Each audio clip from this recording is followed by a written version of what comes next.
అందరికీ నమస్కారం.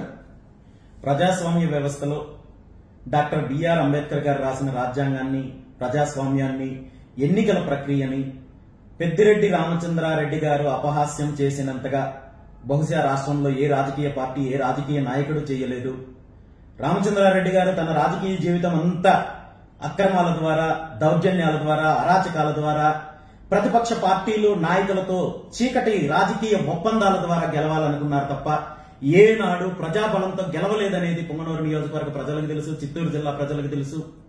ముఖ్యంగా 2019లో వైఎస్ఆర్ కాంగ్రెస్ పార్టీ అధికారంలోకి వచ్చిన తర్వాత జరిగిన స్థానిక సంస్థల ఎన్నికల్లో తనకు ప్రజాబలం లేదని తెలిసి అధికారాన్ని, పోలీసుల్ని ఉపయోగించుకొని ఏ విధంగా ఆనాడు ప్రతిపక్షాలను కనీసం నామినేషన్ కూడా వెయ్యనివ్వకుండా అడ్డుకొని అరాచకాలు చేసి అక్రమంగా గెలిచారో రాష్ట్రం మొత్తం తెలుసు.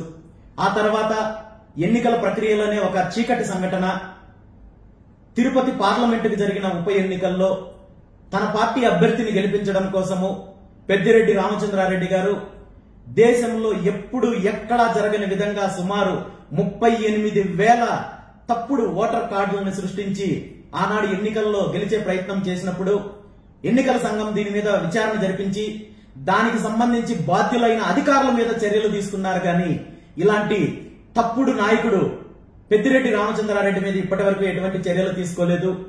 ఇప్పుడు వచ్చే అసెంబ్లీ ఎన్నికల్లో తను అక్రమంగా సంపాదించిన ఆస్తులు, అక్రమంగా దౌర్జన్యంగా అధికారాన్ని ఉపయోగించుకుని భూ కబ్జాల ద్వారా సంపాదించిన ఆస్తులని తన అఫిడవిట్ లో చూపిస్తే ప్రజలు ఎదురు తిరుగుతారు, ప్రజలు తనని చీదరించుకుంటారనే భయంతో తన సమర్పించిన నామినేషన్ లో, తన సమర్పించిన అఫిడవిట్ లో సుమారు 142 అక్రమ ఆస్తులకు సంబంధించి పూర్తిగా ఎన్నికల కమిషన్ కి తెలియపరచకుండా తీవ్రమైన నేరాలు చేసే ప్రయత్నము పెద్దిరెడ్డి రామచంద్రారెడ్డి గారు చేస్తున్నారు. ఇది ఆయన ఎన్నికల కమిషన్ కి సంబంధించి సమర్పించిన అఫిడవిట్. ఇందులో ఏవైతే ఆస్తులు ఉన్నాయో తనకు, తన భార్య గారి పేరు మీద ఉన్న ఆస్తులు సమర్పించకుండా ఉన్నవి సుమారు 142 ఆస్తులు ఈ రోజు కేవలం మాకున్న సమాచారం మేరకు మాత్రమే ఇవి ఉన్నాయి. ఇంకా రాష్ట్ర వ్యాప్తంగా కావచ్చు, పక్క రాష్ట్రాల్లో కావచ్చు, అతనికి ఉన్న ఆస్తులు కావచ్చు, విదేశాల్లో ఉన్న ఆస్తులు కావచ్చు, ఇవన్నీ కూడా వివరాలు రావాల్సి ఉంది.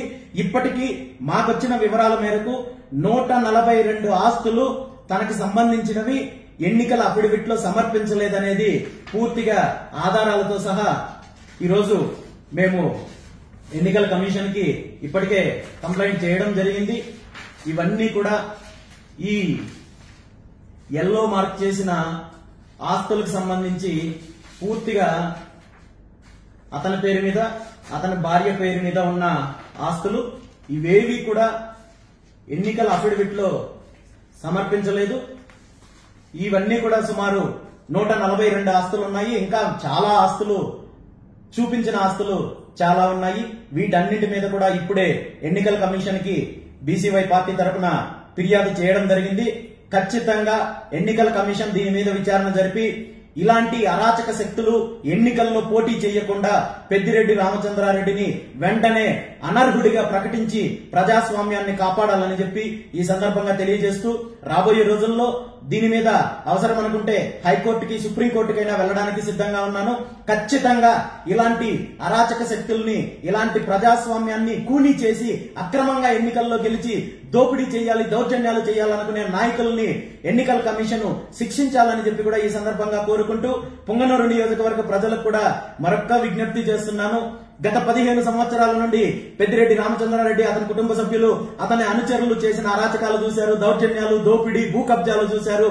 వీటన్నింటికి అంతం పలకాలంటే వీటి వెనకున్న చీకటి రాజకీయ కోణాలు, చీకటి రాజకీయ ఒప్పందాలన్నింటినీ కూడా బద్దలు కొట్టి పొంగనూరు నియోజకవర్గ ప్రజలు చెరుకు రైతు గుర్తుకు ఓటు వేసి ఒక కొత్త చరిత్రకు నాంది పలుకుతారని చెప్పి మీ బిడ్డగా, మీ కుటుంబ సభ్యుడిగా గత 5 సంవత్సరాల నుండి నియోజకవర్గంలో మార్పు కోసము, అభివృద్ధి కోసము, ఇతని దౌర్జన్యాల మీద పోరాటం చేస్తున్న నన్ను ఆదరించి ఒక్క అవకాశం నాకిస్తే పొంగనూరు నియోజకవర్గ అభివృద్ధితో పాటు మీ పిల్లల భవిష్యత్తుకు నేను బాధ్యత తీసుకుంటాను.